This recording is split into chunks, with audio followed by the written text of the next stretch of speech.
आज मु मटन तरकारी केमी बनैली भिडियोटा को आगक देखिले जानीपारे। तो संध्या बेले बापा नहीं आसते सब सौदा आ मो झीर भारी बुद्धि सब सौदा को सजाड़ी रखी आज मुझे बनाऊली मटन मुंड तरकारी माने खांटी देसी भाषा कहवाक गले खासी मुंड झोल।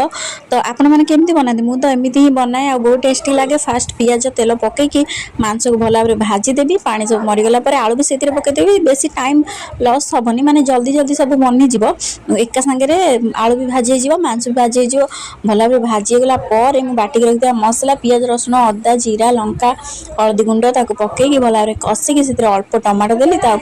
आगर तो लुण पकई अल्प टे लुण पकईकि कषिदेला बेसी किसी गुंड मसला भी दबार ना घोड़े देली घोड़े किसी समय सीझीगला लास्ट धनिया पत्र सहित गरम मसला देदेला रेडी हो गला आमर मटन तरकारी। तो आपण मानक मो रेसिपी काउली स्टाइल केमती लगे आप कमेंट करके निहाती कह आपण मैंने वीडियो देखते सब्सक्राइब के भी करना तो प्लीज नुआ थे चैनल को सब्सक्राइब करदे वीडियो भल लगी लाइक कर।